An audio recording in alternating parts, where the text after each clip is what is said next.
Coucou les amis, on est le 8 mai. J'allais dire on est le 8 mai 45, mais non, on est le 8 mai 2026. Et par rapport à cet armistice de la guerre, je voulais vous parler, peut-être à titre individuel, de comment vous pouvez vivre, comment vous pouvez ressentir cette notion de guerre, cette notion de, euh, j'allais dire, de tuerie et du coup de deuil, de, de pure tristesse, en fonction de votre archétype justement. Donc j'espère que vous êtes allé voir ma vidéo précédente, en tout cas sur ma chaîne YouTube, il y a une vidéo de présentation qui est à la base pour la guidance du mois de mai 2026, mais qui, voilà, c'est un archétype que vous pouvez mémoriser et garder tout au long des différentes voilà, petits audios, petites vidéos que je vous ferai. Donc par exemple, je vais essayer de m'adresser à peu près à tout le monde, c'est un peu le but, d'être inclusif. Donc par exemple, il y a ceux qui, sous l'archétype, alors je vais les grouper ensemble parce qu'en fait c'est une déclinaison de la même énergie, c'est l'énergie du père et l'énergie de la princesse. Ça pourrait être père et fille, l'énergie du père et l'énergie de la princesse. Si c'est vous, si vous savez que c'est vous, peut-être c'est un potentiel, vous reconnaîtrez-vous dans le fait de... Alors notamment pour le père. Pour ceux qui sont de l'archétype du père, il y a cette notion par rapport à... Si on parle de la guerre, si on parle... Il y a cette notion de perte en vous, cette notion de chagrin qui est inhérent à vous. Cette notion de c'était mieux avant, cette notion de peut-être aussi dans votre vie, avez-vous réellement, alors très tôt ou pas forcément très tôt dans votre vie, mais subi des deuils, subi de la perte. Et vous vivez en vous ce chagrin qui ne passe pas. Le deuil peut avoir eu lieu il y a 5, 10 ans, 15 ans, 20 ans, 30 ans. Vous êtes toujours dans ce côté chagriné, dans le chagrin. C'est vraiment une réelle émotion qui, j'allais dire, qui vous définit, mais en tout cas qui est chez vous latente, qui est tout le temps là. Ça ne veut pas dire que vous êtes quelqu'un de chagriné au long de la vie, vous pouvez être très joyeux, etc. Mais si... Voilà, s'il y a une émotion qui remonte à la surface, c'est souvent cette notion de chagrin, de perte, de deuil.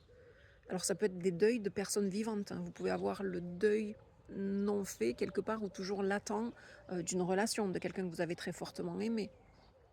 Le deuil d'un lieu de vie, d'un pays où vous habitiez, que vous avez quitté. Il y a cette notion comme ça chez vous de deuil, de perte et de chagrin. Par rapport au oui, mais pour la princesse... on est aussi dans ces énergies-là, de deuil, de perte, de chagrin.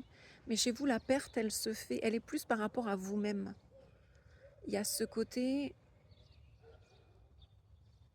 que... Alors si par exemple vous avez réellement perdu quelqu'un, entre guillemets, à la guerre, on est dans cette notion comme ça d'armistice, de perte, de guerre, de dureté. Voilà, vous, ce qui vous correspond le plus, enfin là où vous devriez vous reconnaître le plus par rapport à la perte ou au chagrin, c'est surtout ce côté que vous êtes ultra sensible à la détresse des autres, tout autant des animaux. Il y a ce côté où chez vous, ça vous fait mal de voir ne serait-ce qu'une émission animalière avec un animal blessé.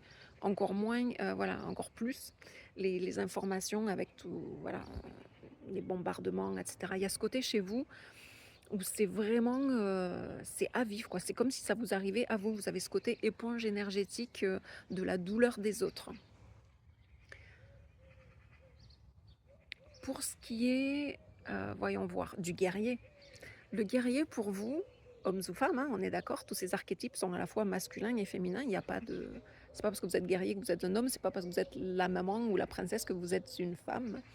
Donc pour le guerrier, on est plus sur cette notion, si on parle encore une fois, de guerre, de combat, il y a cette notion que vous, justement, vous êtes le guerrier. Peut-être que vous allez risquer votre vie, mais il y a ce côté, on y va, ah ouais, let's go, let's go. C'est vraiment chez vous, vous êtes vraiment, c'est pour ça que vous avez l'archétype du guerrier, ce côté, il faut aller au front, on y va, quoi, physiquement. Vous n'avez pas peur physiquement de vous engager. il y a ce côté chez vous très compétitif. Peut-être que vous faites des sports de compète, ou si vous faites des sports tout seul, je ne sais pas, est-ce qu'on peut faire tout seul, courir ou je ne sais trop. Il y a ce côté, vous êtes compétitif envers vous-même. Ce côté de je vais battre mes propres records, battre mes records. Il y a ce côté comme ça très guerrier. Et d'ailleurs, dans votre archétype, le guerrier, donc homme ou femme, forcément, j'imagine qu'il y a une propension à avoir plus d'hommes dans ces métiers-là, l'armée, parce que il y a ce côté chez vous d'obéissant, et c'est ça qui est ce que j'adore dans les archétypes en énergétique chinoise, c'est qu'à la fois celui qui est obéissant est aussi tout aussi désobéissant. Donc pour vous, aller au front, aller à la guerre, il n'y a pas de souci. S'il faut y aller, mettre des beignes, faire du bruit, pim pam poum, on y va quoi. Et être régulier. Il y a ce côté chez vous très tous les jours on se lève pour faire les abdos, tous les jours on se lève pour faire des abdos. Là où moi je tiens 3 jours. Mais chacun, voilà, chacun ses forces. Si vous êtes le guide, le mentor. Des fois j'utilise plusieurs mots, mais c'est parce que j'essaie de rallier ça à un archétype sur un mot, mais en fait il y a tellement de panels derrière qui se déclinent, donc je vais essayer de rester vous. J'avais dit que vous appeliez le guide. Le guide, c'est celui qui est la douce influence pour les autres, c'est celui qui est toujours là pour les autres, mais qui ne les force pas, qui ne les pousse pas dans un chemin. Par rapport, encore une fois, à ces énergies du 8 mai, donc on est sur l'armistice, mais qui dit armistice dit la fin de la guerre, donc je suis plus dans les énergies comme ça de comment vous pouvez vivre ou ressentir en vous cette notion de guerre, entre guillemets. Pour le guide, il y a cette notion de vous adapter. Vous êtes très adaptable, très malléable.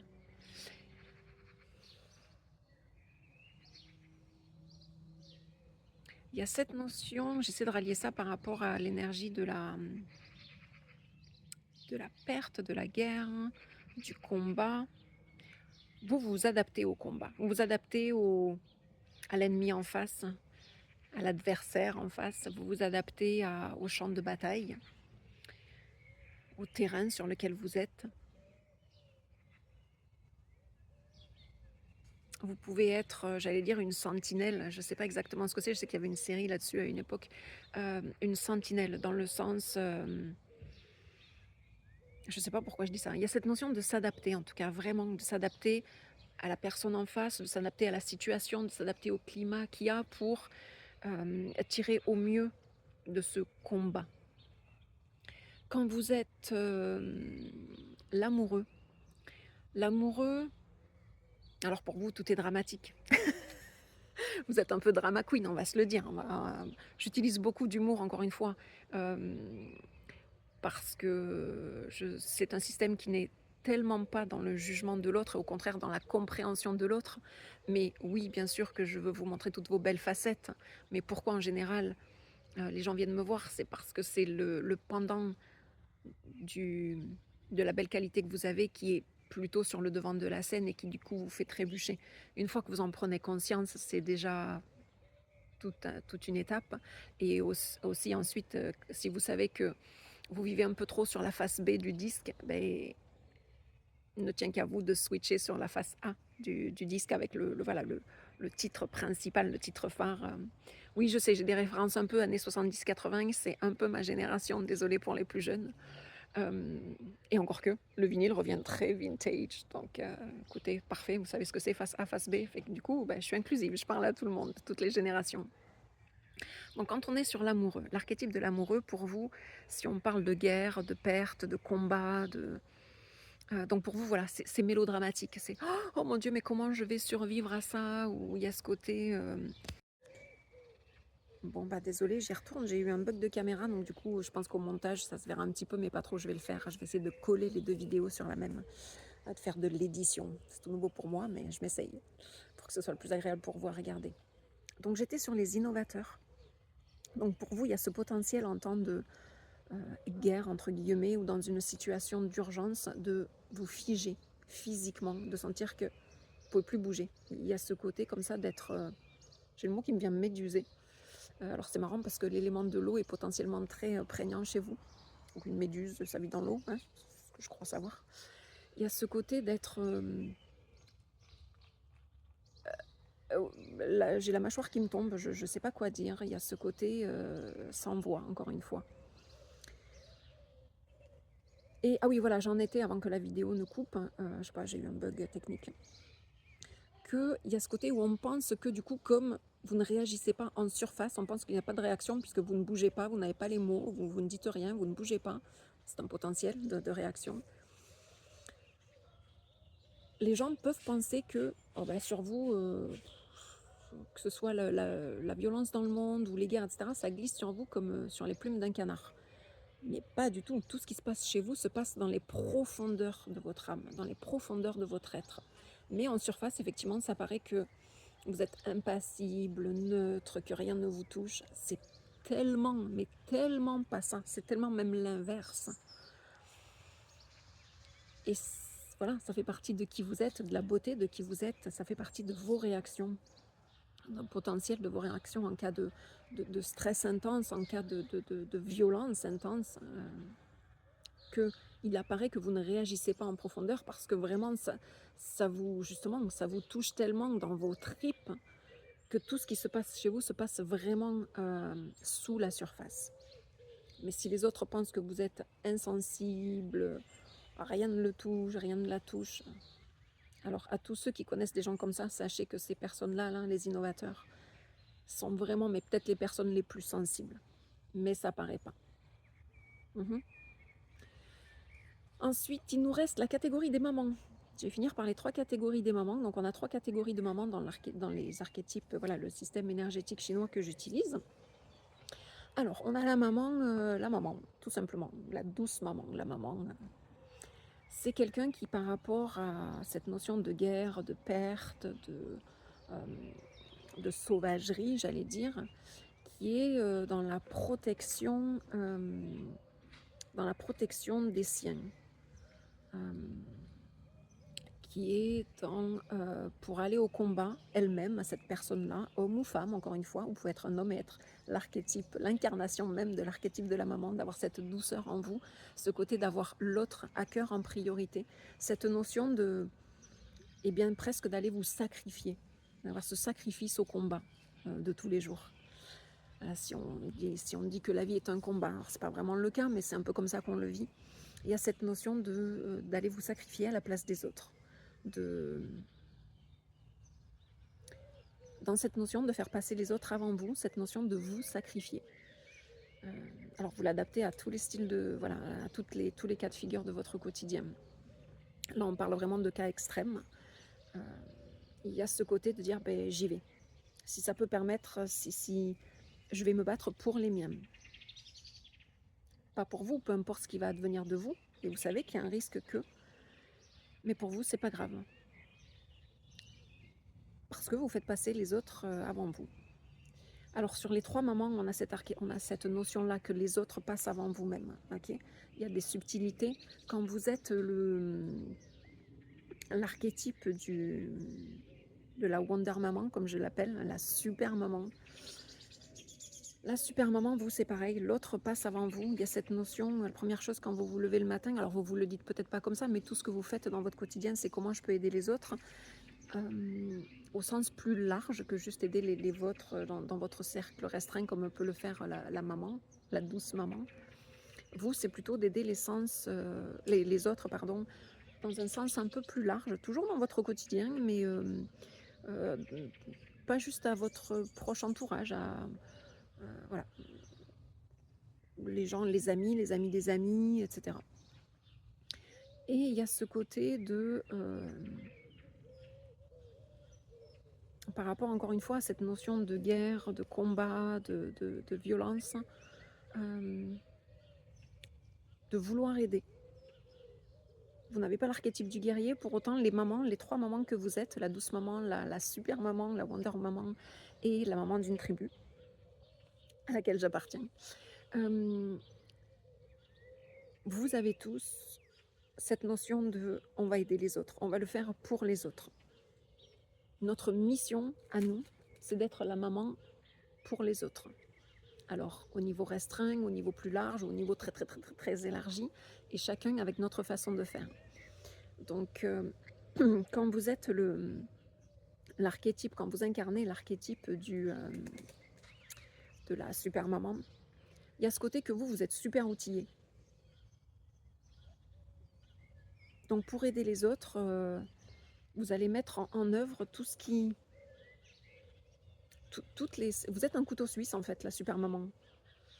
Je pourrais aussi vous appeler le couteau suisse. On va appeler ça, on va garder sur la Wonder Maman, c'est plus... vous êtes un couteau suisse, c'est-à-dire qu'en cas de danger, de guerre, etc., il y a ce côté où vous savez sortir tous vos outils, tout votre outillage. Votre outillage étant toutes les leçons de la vie, toutes les choses de la vie que vous avez appris par envie, voilà, sur des domaines qui vous intéressent, mais aussi par rapport à...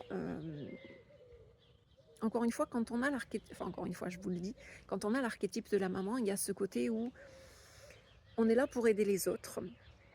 C'est notre priorité et c'est notre plus gros challenge dans la vie. Okay. Donc tout ce qu'on va faire quand on est en temps de guerre, entre guillemets, quand on sent qu'il y a une situation d'urgence ou d'aller au combat, il y a ce côté pour vous, les Wonder Mamans, les Super Mamans, encore une fois, de sortir tout l'outillage que vous avez acquis au cours des épreuves de la vie. Quand vous êtes l'archétype de la maman d'une tribu,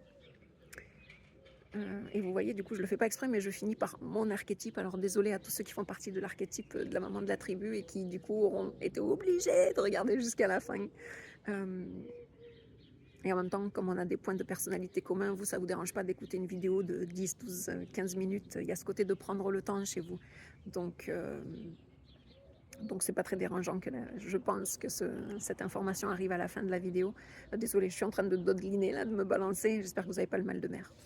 Donc pour les mamans de la tribu en temps de guerre, avec cette notion de combat encore une fois, il y a cette notion de sacrifice, toujours aussi chez vous, bien sûr, bien sûr.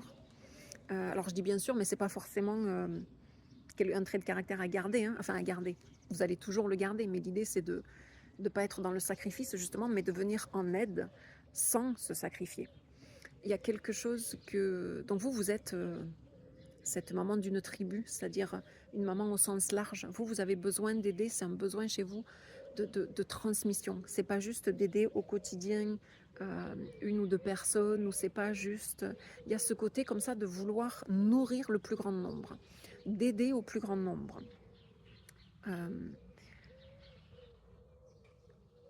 Par rapport, encore une fois, je parle pour me recentrer, hein, par rapport à la guerre, au combat. Il y a ce côté que vous aussi, vous pouvez aller au combat. Vous êtes cette personne forte sur qui on peut s'appuyer, sur qui les gens peuvent venir parler, par exemple, déverser leur chagrin, leur crainte, parce qu'il y a ce côté chez vous comme ça très sage. Sage dans le sens... alors oui, sage au sens premier du terme. Je me considère quelqu'un de très sage. Je ne suis pas délurée. Voilà, je suis très... en tout cas, a priori... c'est ce que je montre au monde, je sais pas. Bref, il y a ce côté très sage, je plaisante un peu, mais on parle de guerre, alors on peut parler de quelque chose dans un contexte un peu plus léger. Mais sage dans le sens, encore une fois, un peu comme la maman, super maman, il y a ce côté, vous, que les épreuves de la vie aussi vous ont permis de vous transformer. Et d'ailleurs, il y a cette caractéristique chez vous que si la vie n'est pas... Si vous ne compliquez pas votre propre vie, si vous ne vous compliquez pas la vie, pardon, pour essayer de parler français correctement, c'est la vie qui vient vous la compliquer quand tout va bien. Si dans votre vie tout va bien, j'ai un boulot depuis un certain temps, je suis en couple depuis un certain temps, tout va bien, en tout cas ça va. Si ça va, soyez prêts. Que soit à un moment donné vous allez être tanné et vous allez devoir aller justement au combat. Il y a ce côté, quand tout va bien, vous n'apprenez rien et vous êtes venu là pour apprendre, pour vous renforcer, pour renforcer cette énergie de montagne en vous, de soutien pour les autres au sens large. Donc vous ne pouvez pas vivre sur vos acquis. Vous devez tout le temps grandir, grandir, grandir, dans le sens acquérir de la sagesse pour être là pour les autres. Et c'est pour ça que peut-être quand vous marchez dans la rue, les gens viennent à vous pour vous demander où est la route, où est la rue un tel, ou vous rencontrez quelqu'un dans une un cocktail ou n'importe, et ils viennent vous raconter leur vie. Vous émanez cet archétype de la maman du plus grand nombre, cette maman sur qui on peut venir s'asseoir sur les genoux et raconter ses peines à ce côté comme ça réconfortant.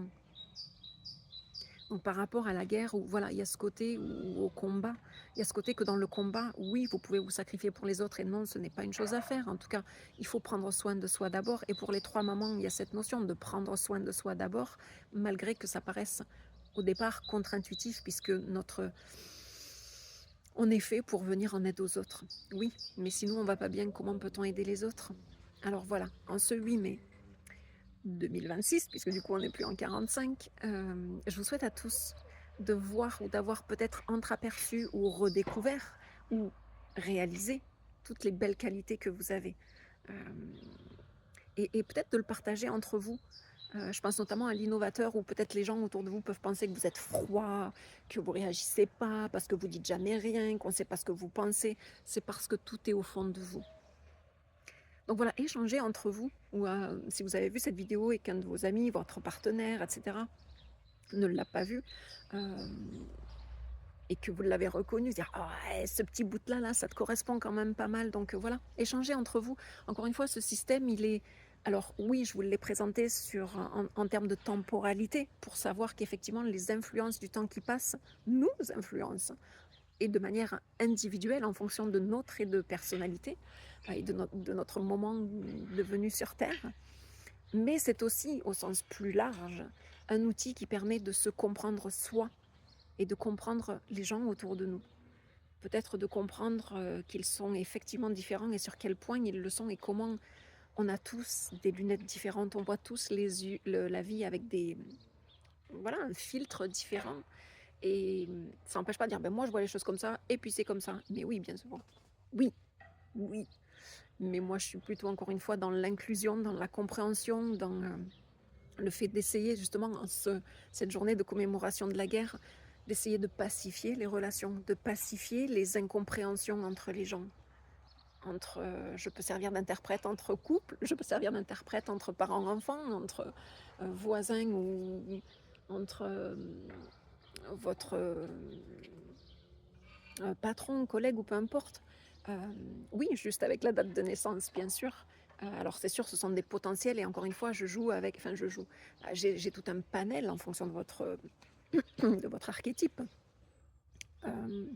Mais ça peut déjà aider. Et encore une fois, je fais ça parce que ça me tient à cœur, parce que moi, ça m'a aidé à mieux comprendre qui je suis et ce qui m'arrive et comment je réagis à ce qui m'arrive, et d'essayer autant que faire se peut de passer de la face B à la face A, ou en tout cas de rester dans la juste voie du milieu, autant que possible au quotidien. Je vous souhaite une très belle journée du 8 mai ou pas du 8 mai. Écoutez cette vidéo quand ça vous tente, elle est toujours d'actualité. Je vous embrasse fort. Prenez soin de vous.